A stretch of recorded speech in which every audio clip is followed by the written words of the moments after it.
Hi everyone, welcome to my channel where I share Excel tips and tricks. In this video, I'm going to show you how to use the concatenate function in Excel. Are you ready? Let's go.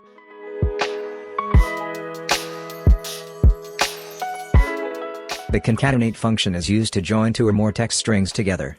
For example, if you have a first name in column A and a last name in column B, you can use the concatenate function to combine them into a full name in column C. To use the concatenate function, you need to enter it in a cell and then specify the text strings that you want to join as arguments. You can use commas or ampersands to separate the arguments. For example, the formula equals concatenate A2, B2, will join the first name in cell A2 with a space and the last name in cell B2. You can also use cell references, text values, or other functions as arguments. Here are some examples of how you can use the concatenate function in Excel. To join a salutation with a name, you can use the formula equals concatenate.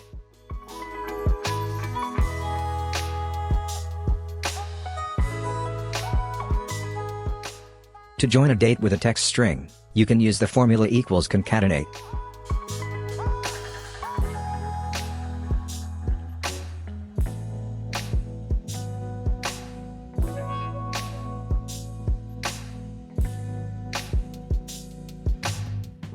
The concatenate function can be very useful when you need to combine text from different sources or format text in a certain way. You can also use it to create dynamic formulas that change based on the input values. That's it for this video. I hope you learned something new about the concatenate function in Excel. If you liked this video, please give it a thumbs up and subscribe to my channel for more Excel videos.